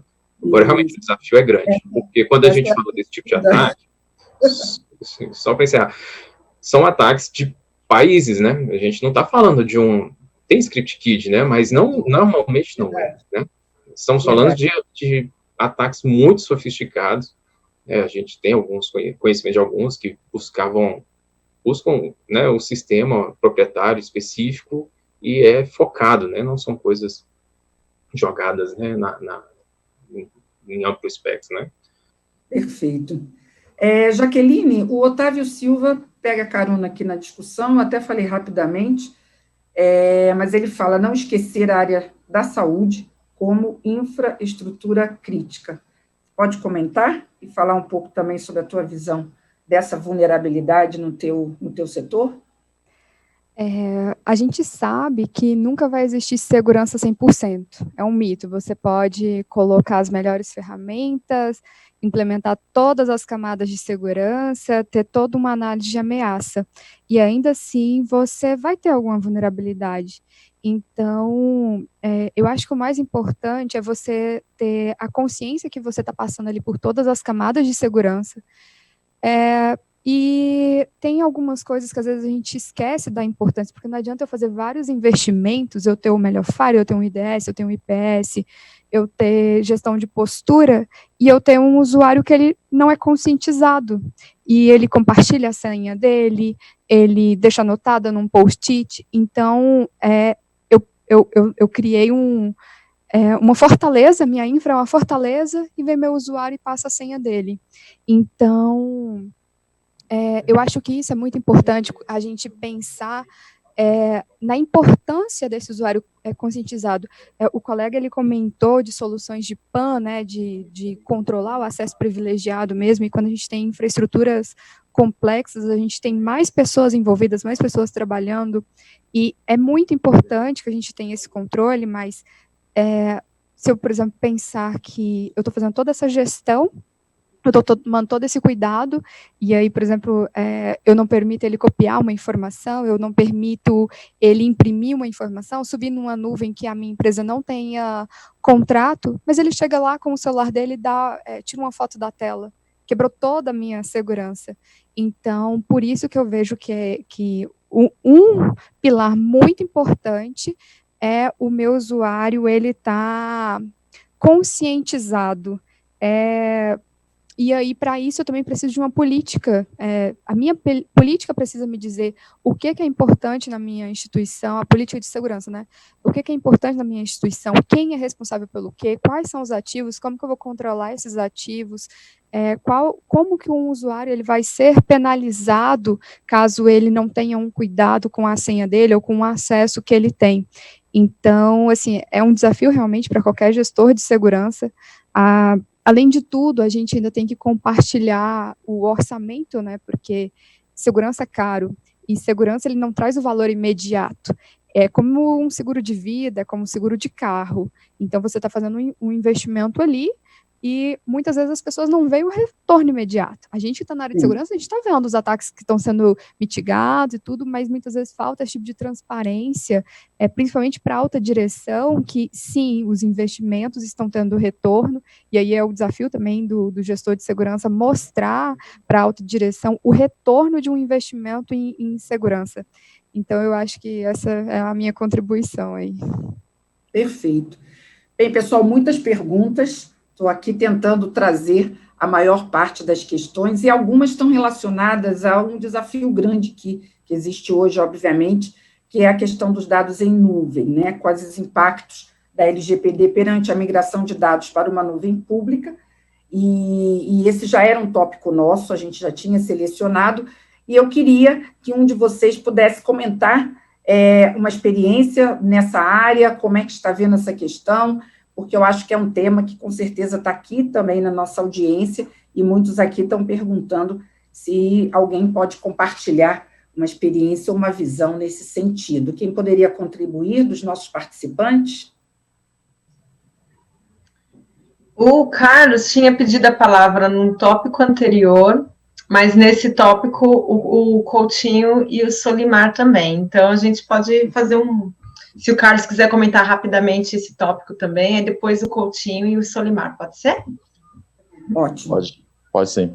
Complementando o que o Renato falou, tem sim, a gente no corporativo aqui está presenciando, nós somos cogeradores da nossa energia e estamos nos adequando a uma normativa da ONS. O órgão nacional ele trouxe uma obrigatoriedade de quem coloca energia no Mercado Livre para venda, porque eu posso, a partir de um ataque à minha corporação que teria um impacto ao meu negócio, fazer, como eu tenho a gente comenta que é um stack, né, tem uma ponta da ONS monitorando nossa produção, eu poderia colocar isso dentro do sistema e conseguir, infelizmente, impactar outros negócios e até outros órgãos. Então, a ONS, preocupada com isso, no final do ano passado, ela trouxe, até brinco, né, a gente começou, nós de tecnologia, nós de corporativo, começamos a enfrentar um mundo obscuro, que é o mundo industrial, ele falou sobre escada, então, assim, a infraestrutura crítica, falando de energia elétrica, ela acabou sendo comutada com tecnologia agora, e isso vai se tornar uma obrigatoriedade a partir de 21. Então, é só complementando o que o Renato falou. E falando de nuvem, é aquele desafio de sempre, tecnologia sempre querendo facilitar usabilidade, e isso faz negócio, isso dá retorno, e segurança tendo aquela preocupação, ok, mas qual que é o time? Quais são os riscos? Então, é o contrabalanço, eu acho que eu até brinco, né, tem que ser gerido em cima de um comitê, de mentes em cima do tema, para não ficar aquele negócio não tão restritivo e também não tão ofensivo ao negócio. Acho que eu brinco que o personagem ou a entidade de segurança, ele tem que deixar muito mais para trás aquela figura de restrição e ser mais consultivo. E é o que está acontecendo no mercado, porque se você não muda esse comportamento, principalmente para a nuvem não é novidade, a nuvem é realidade. Eu acho que isso é que todos os profissionais já devem estar no seu livrinho de cabeceira ali, pesquisando, entendendo, porque isso é vivo e tem uma rapidez estrondosa. Para fechar. Agora, Coutinho, um comentário importante aqui, estou acompanhando as perguntas. Ok, a nuvem é importante, é uma necessidade, mas muitos erros são cometidos no processo de configuração das nuvens. Então, é uma pergunta já chegando aqui, algumas questionando isso. Eu sei que você pediu a palavra, mas eu vou pegar carona no seu pedido para tentar comentar esse aspecto aqui que a plateia está questionando também. Eu queria só fazer um comentáriozinho do debate anterior aí, com relação até ao Jaqueline. A gente está aqui nesse momento, a gente não teve nenhuma oportunidade, eu achei interessante que ninguém comentou, a gente não foi enfático sobre pandemia, né? Só que na pandemia, aqui a gente teve grandes desafios aqui, que todos jogaram seus funcionários para dentro de casa. Eu lembro que no comecinho, todos iam para casa e tinha gente que falou assim, olha, semana que vem você pode vir buscar seu notebook, você pode vir buscar seu desktop e tudo, e todo mundo correndo atrás para o time de segurança. O que fazer? Vamos estabelecer uma VPN, vamos liberar para o usuário. Qual o modelo de segurança que a gente vai estabelecer? Vou estabelecer uma VPN para o notebook do usuário, mas ele está com o endpoint ali, ele tem uma solução de antivírus instalada e tudo. Então, assim, a gente acabou não comentando, eu fiz questão aí de voltar nesse assunto de pandemia, não fazendo nenhum comentário, mas o nosso desafio na pandemia tem LGPD envolvida. Então, tem seguir na risca de segurança todos os desafios que os líderes de segurança tiveram que fazer nesse momento, tá? E aí, buscando um pouquinho desse pedaço aí da questão da nuvem, né, com relação à configuração, né? Então, assim, a gente sabe que a nuvem tem um modelo onde é uma responsabilidade compartilhada. A Trend é líder mundial, parceira da AWS, por exemplo, tá? Colocando como um exemplo aqui. E a gente conhece muito bem como é o modelo de responsabilidade compartilhada deles, aonde eles colocam ali como opcional. Você quer levar elementos de segurança, as suas configurações estão corretas, tudo isso são responsabilidades do usuário. Então, isso que a gente traz, a Trend tem ferramentas, que é a solução de Cloud One da Trend, onde ela é especializada no Workload Security, na jornada de levar esse ambiente de forma segura para a nuvem. Agora, é um grande desafio, né? Porque a gente tem que estabelecer regras de segurança para essa jornada para a nuvem, estabelecer regras que sigam a lei, que é a LGPD, por exemplo, né? Então, outras normativas internas, né? Eu dei até o exemplo com relação ao cross das outras áreas, do cara de marketing, que ele precisa subir rápido e ele vai utilizar a nuvem para isso. Se a gente não tiver ali o time de segurança junto com aquele time, eles vão fazer da melhor forma que eles acharem. Não quer dizer que seja a forma correta. Então, o desafio com o time de segurança é estar junto com todas essas outras áreas. Está estabelecendo a relação de subida para a nuvem, a jornada para a nuvem, de uma forma segura. Eu gostaria, estou acompanhando aqui as perguntas, e excelente comentário do Coutinho, mas eu não queria perder a oportunidade de, com tantos participantes, poder ver se um de vocês pode também comentar uma experiência, uma visão sobre esse desafio da migração, que realmente é um aspecto aí muito importante, e principalmente da configuração. Mas alguém pode dar uma contribuição sobre esse tema, por favor? Opa, Jaqueline. Boa, Jaqueline. Eu acho que o principal desafio é porque no meu ambiente on-premise eu tive anos para fazer investimentos em segurança. Então, eu fui ali aos poucos, implementando cada camada, alinhando tudo, e agora eu subi para a nuvem, aí os colegas colocaram bem, a nuvem traz essa ideia de agilidade. Então, o time de segurança ele teve esse desafio, ele não tem esse time para montar todas as camadas ao mesmo tempo, deixar um ambiente 100% compliance. Então, eu acho que esse é o principal desafio. A nuvem traz essa visão de agilidade, e enquanto segurança são investimentos. Eu vou investir ali numa camada, eu vou colocar um balanceador, eu vou colocar um anti-DDoS. Então, agora eu tenho pronto, eu tenho a nuvem, todo mundo já quer subir, e parece fácil, parece seguro, mas o que as pessoas esquecem é que é um ambiente de infraestrutura igual eu tenho aqui o on-premise. Eu acho que esse é o nosso principal desafio, o time. Pessoal, eu estou recebendo aqui um comunicado da Leia, que também o Cláudio e o Renato Solimar gostariam de comentar. Ótimo. Eu tenho mais um tema aqui, que é o resposta a incidentes, mas quero que vocês comentem também, por favor, esse tópico importante. Meu é rapidinho, só em relação ao que o Coutinho falou, em relação à pandemia. Eu acho que a pandemia somente antecipou uma realidade que será o futuro, que é o trabalho em casa, que é o home office. Eu acredito, e trabalhamos nisso, que é prover a segurança desde já, então, através de uma VPN sempre conectada, manter os acessos somente através dos dispositivos corporativos, ter nos dispositivos móveis, a gente ter um MDM bem configurado, com todas as seguranças, nos cercar e testar bastante sempre todo esse ambiente, né, para ter essa segurança. Mas a pandemia, em relação à pandemia, eu acho que só foi uma aceleração do que a gente vai ver no futuro. Perfeito. Bem, vamos falar um pouquinho também de resposta a incidentes.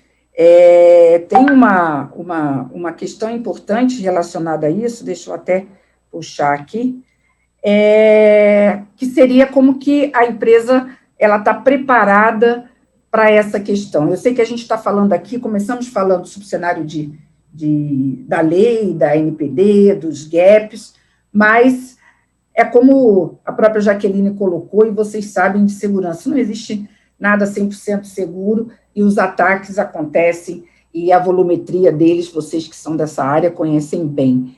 Então, a resposta a incidentes é um tópico bastante importante. Eu queria que vocês, agora a gente está já avançando aí no nosso tempo, mas eu não queria deixar de falar sobre esse aspecto, o quanto que é crítico. Eu queria ouvir um pouquinho, acho que Alcion, Gustavo, poderiam falar também um pouquinho sobre esse tópico.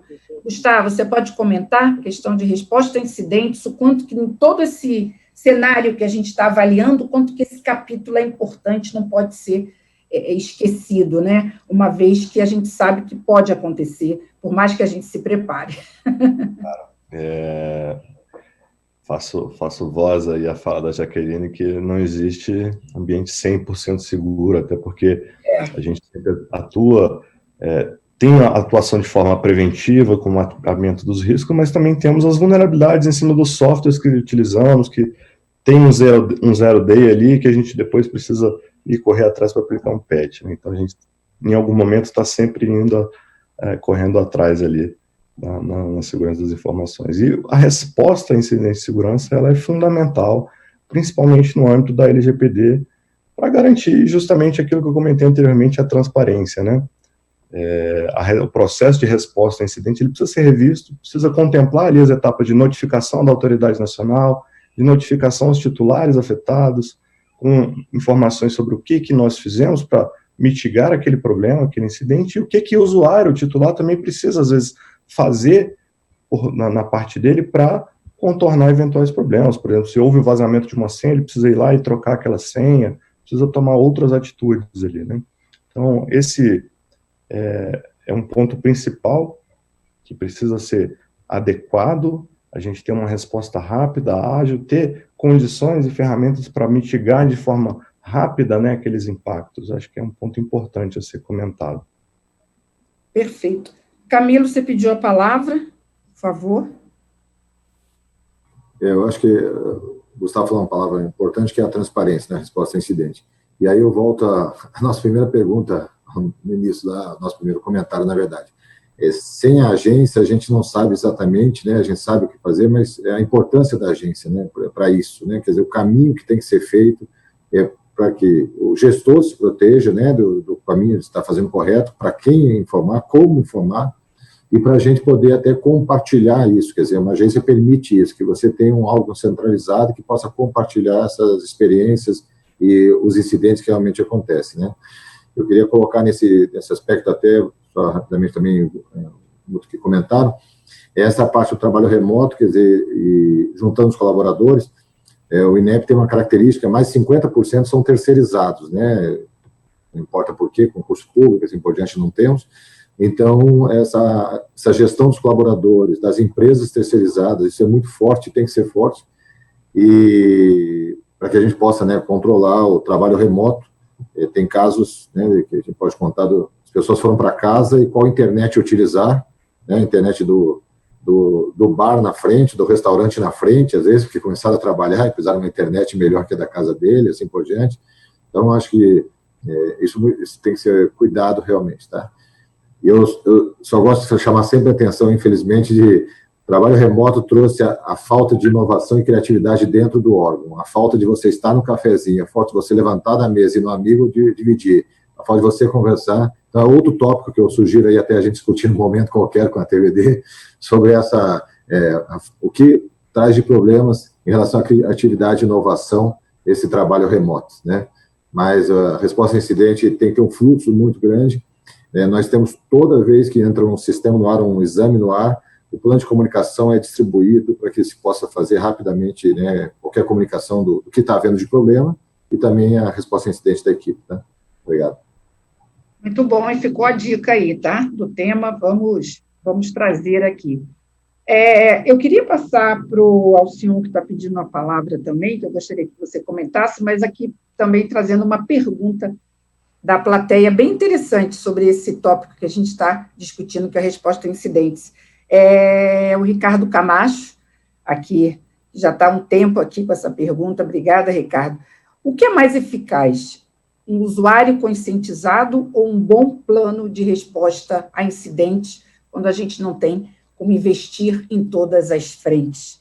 Muito boa pergunta. Alcion, seu comentário, e depois acho que o Coutinho podia falar um pouquinho também sobre esse ponto. Bom, obrigado aí pela palavra. Interessante na questão da resposta ao incidente, porque quando a gente sabe que tem incidente, fica mais fácil, né? O problema é quando o incidente aparece no underground, né, como a gente chama, brincadeira à parte, mas no underground aparece a base de dados de qualquer coisa lá, enfim, a base de clientes, a base de senhas. Isso se torna um problema, né? Porque o quanto a gente vai ter que estar preparado para dar uma resposta dessa? Porque uma coisa é chegar, descobrimos que tem uma base. Aí vai falar assim, agora de quando é essa base? será que pegaram semana passada, retrasada? Porque muito se fala, né, de segurança, que há vazamento de dados, etc., mas não se fala também de questão de como é que eu vou fazer, porque vários ataques acontecem sempre, a gente não sabe o que está sendo atacado. A grande realidade é essa, né? Ainda mais no momento de hoje, que hoje esse dado ele tem valor, né? Não só para o nosso cliente, mas tem valor também para quem está roubando esse dado. Então o cara pode usar isso aí contra você, ou simplesmente vazar para querendo perturbar a empresa, né? Mas obviamente o dinheiro que gira o mundo, tudo está se tornando dinheiro. Então ele vai roubar aqueles dados e pode até chegar e pedir um resgate, né, para você sobre esses dados que ele pegou, para não vazar esses dados e você ter que pagar efetivamente. Falando um pouquinho respondendo a pergunta, né, qual o caminho se conscientizar? Eu acho ainda que eu sou da premissa de que o usuário realmente é sempre o elo mais fraco da corrente. Então, como até a Jaqueline falou, né, questão de o cara ficar ali compartilhando senha, isso acontece muito, tá? Até muito no meio bancário. A gente fala que às vezes você tem que fazer um empréstimo não, você vai fazer um saque de dinheiro ali de 10 mil reais, né, no caixa, e para tirar esse saque tem que ter a confirmação do dado com um outro gerente. Aí às vezes o cara tá enrolado e fala, não, pode usar minha senha aí, né, ele já sabe a senha, o cara vai lá, confirma com dele e confirma com a senha do outro. Isso é um problema, ou seja, a gente entende que a pessoa está agilizando, a gente sabe que às vezes a burocracia atrapalha, né, e aí por causa da burocracia você dificulta. Então aí vem o peso da balança, onde você tem que saber fazer, né, até onde eu chego com o peso da segurança e até onde eu vou com o conforto do meu usuário. Porque quanto mais conforto, geralmente, menos segurança, né? Então, ou seja, você vai tirando a burocracia e você tem que tentar adequar. Exemplo, antigamente falava assim, né, vamos colocar uma senha de 10 dígitos, 9 dígitos, né, porque você diminui a chance de quebrar essa senha por um brute force, pela tentativa de descobrir. Só que você consegue trazer um pouco da tecnologia para te ajudar nisso aí. Por exemplo, o desbloqueio facial, que ele é muito mais simples, né, e obviamente usa biometria, mas aí também vem outros problemas, né, o cara usar uma foto, como aconteceu várias vezes. Então o negócio é você estar sempre tentando mitigar e tentando orquestrar o que fala. Jogar o investimento tudo para um lado só, como foi perguntado, talvez não seja uma boa. Talvez seja uma boa tentar fazer um pouco em cada um, né? Você faz uma conscientização inicial, né? Você tenta fazer um pouco da conscientização e, obviamente, também resposta incidente é importante. Então tem que saber como medir isso aí da balança, para onde que vai cada um. E tem que ver onde é que tem o seu maior gargalo, né? Se seu usuário realmente a consciência é muito baixa, o investimento vai para lá. Aí, como dica final, eu falo, compartilha a responsabilidade, né? Você sendo o chefe de segurança da empresa, chega e compartilha. Você vai buscar o chefe da tecnologia, o diretor da empresa, vai depender da estrutura, e fala, ó, e aí, eu tenho esses 2 investimentos para fazer, nossos problemas são esses, para onde que eu vou? Compartilha com ele e deixa a decisão, né, apresentando todos os pontos técnicos, deixa a decisão para quem realmente tem que se responsabilizar por isso. Perfeito. Coutinho, você pode comentar esse aspecto e até essa pergunta bem interessante sobre como que você equilibra e decide aí os investimentos, né, tanto em conscientização quanto em resposta a incidente aí, e se tiver que fazer uma escolha aí, qual seria o caminho? O Alcion fez um comentário muito bacana, né, o compartilhamento de responsabilidades, né. Hoje o mercado vem muito forte com uma sequência de detecção, que são as ferramentas de EDR no mercado, né, para que tenha essa detecção de resposta de causa raiz e tudo, então tem uma sequência no mercado. Agora, não adianta que a gente do mercado de segurança, ou os usuários, os clientes, façam aquisições de ferramentas, mas que elas não estejam bem calibradas, que a gente chama, né, elas têm que estar bem configuradas, tem que ser um elemento bem organizado dentro da estrutura. Aí eu volto na conversa com o Alcion, se toda a hierarquia não estiver correta, não adianta você colocar a melhor ferramenta. Então, assim, a Trend enxerga com relação às soluções de EDR, somos líderes de mercado associados a esse tipo de solução de EDR, mas que ela esteja bem configurada. A gente enxerga, por exemplo, o nível, até a gente montou a estrutura onde a gente tem. Hoje, o anti-spam, a camada de e-mail, é uma camada muito perigosa hoje nos elementos de segurança. Então, não adianta só o antivírus da máquina, mas se os outros elementos, se o servidor não tiver uma proteção, se o e-mail não tiver uma proteção, que a gente não vai ter essa detecção. Então, dentro dessa camada de compartilhamento aí, que eu acho que é uma visão bacana. Perfeito. Tem mais uma pergunta, a gente vai estar chegando aqui nos momentos finais do nosso debate. E tem uma pergunta aqui direcionada da Marcela Formiguieri, acho que é isso, Marcela, seu sobrenome, para Jaqueline. Você poderia comentar um pouco sobre o Guia de Princípios e Práticas de Cibersegurança em Dispositivos Médicos? Está sendo colocado, acho que essa é a pergunta, em consulta pública essa semana pela Anvisa?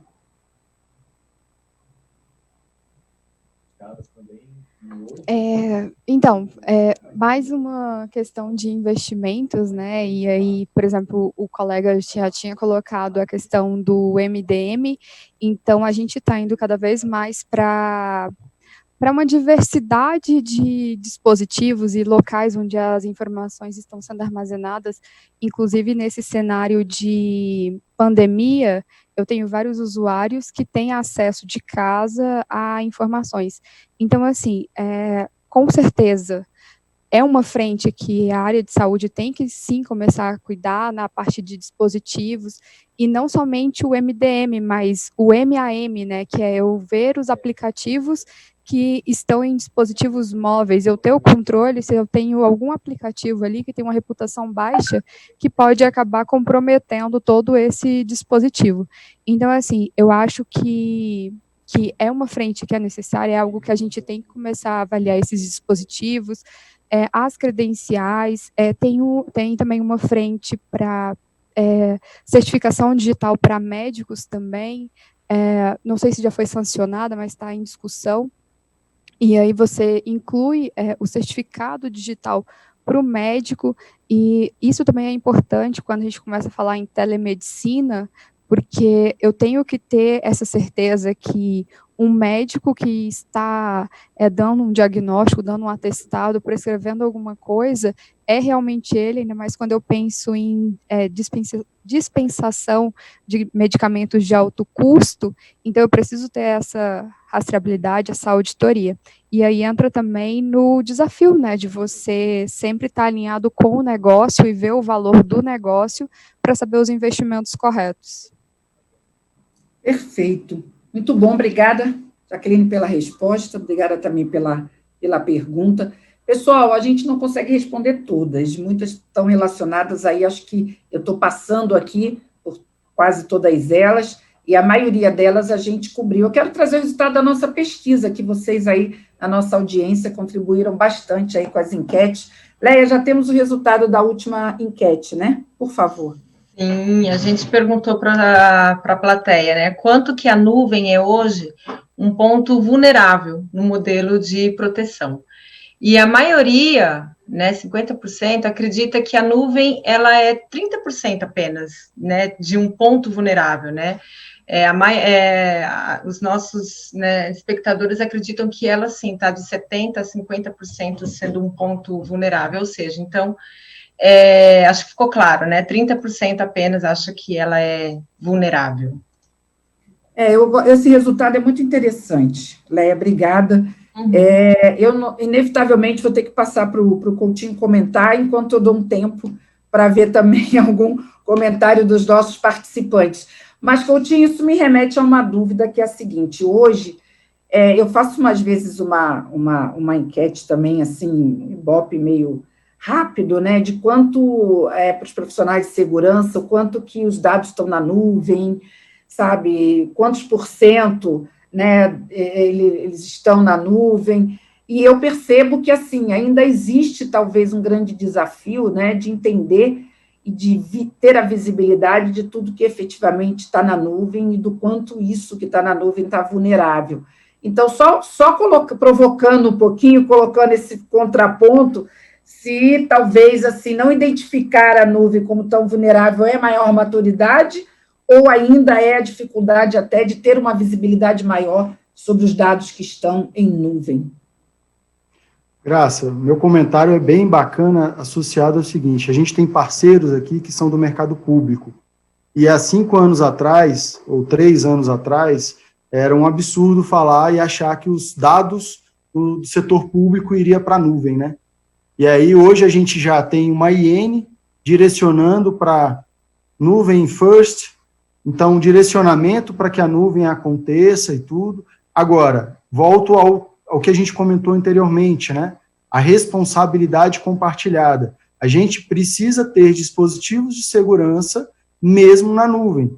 Se a gente não tiver esses dispositivos, a nossa vulnerabilidade, o nosso impacto na LGPD vai acontecer da mesma forma, não muda associado a isso. Então, assim, hoje a gente já tem aí a grande maioria dos órgãos, principalmente no público, o privado já vem acelerando há muito tempo, mas a gente já tem um trabalho, aí o Ministério do Planejamento já tem aí ata associado aí a essa migração para a nuvem, e a gente vê aí esse direcionamento, né?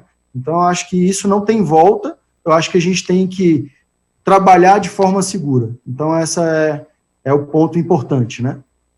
Excelente colocação, pontuando o próprio setor, né? Mais alguém gostaria de fazer um comentário? Pessoal, a gente já avançou aqui no nosso horário, vamos realmente para o comentário final. Mais alguém gostaria de fazer mais um comentário antes da gente finalizar?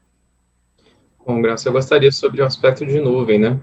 Ótimo. Com relação à nuvem e de modo geral, proteção de dados, né?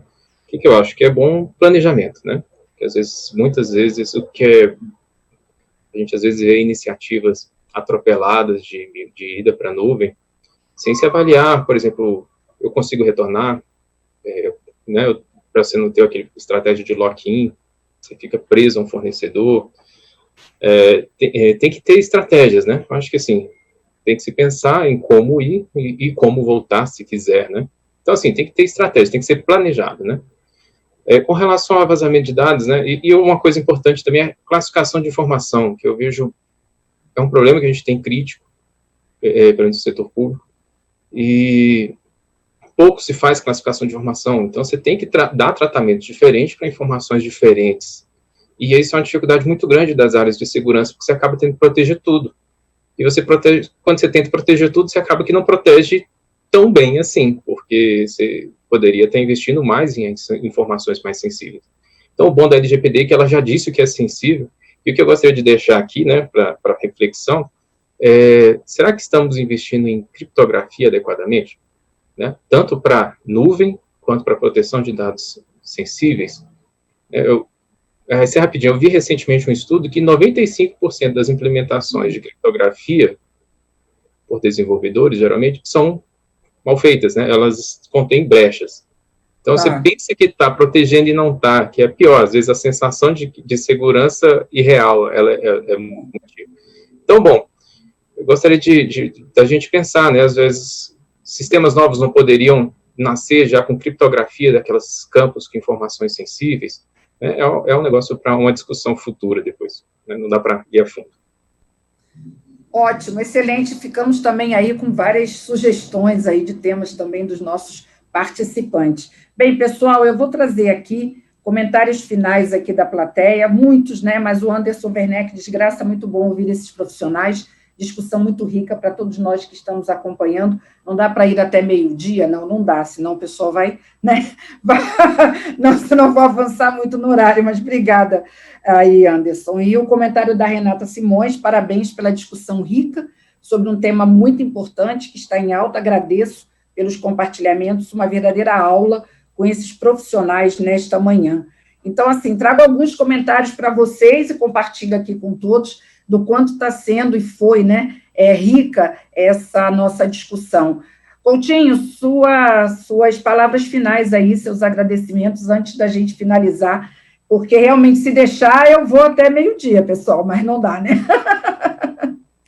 Graças a todos os telespectadores, aos parceiros aqui, participantes aqui, as 7 empresas participantes, em nome da Trend, eu gostaria de agradecer, e agradecer esse compartilhamento. Eu acho que a gente está trazendo aqui, compartilhando com todos experiências, e trazendo aí um novo momento aí. Acho que é um momento aí de trazer tanto nuvem, quanto ambientes seguros, né?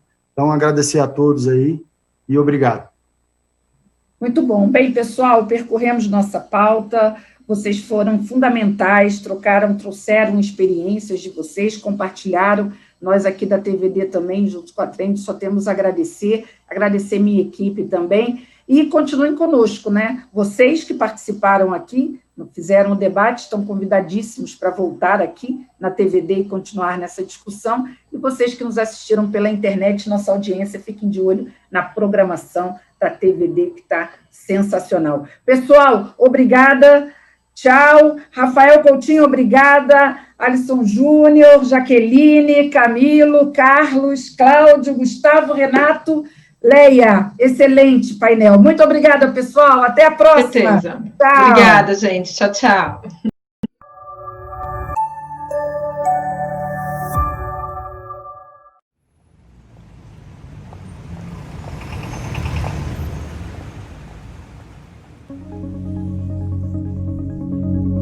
Um povo que trabalha, um povo que supera, um povo que inova, um povo com muitas caras, muitas paixões, muitos sonhos. Um povo assim merece gente que acredite e invista nele. E é isso que a Trend Micro faz. Presente em mais de 30 países, somos uma das maiores empresas de cibersegurança do mundo, referência em segurança cloud. Há mais de 22 anos, a Trend Micro investe no país e nos brasileiros, trazendo tecnologia, treinamento, empregos e soluções para o Brasil. Nós fazemos isso porque acreditamos em um Brasil conectado, livre e seguro para a troca de informações, de cultura e de experiências. Um Brasil que cresce diariamente com a transformação digital. E vamos continuar trabalhando e investindo no Brasil. Porque, como todo povo brasileiro, temos muitos sonhos e muitas paixões. A maior delas, seguramente, é o Brasil. Trend Micro, protegendo seu mundo conectado.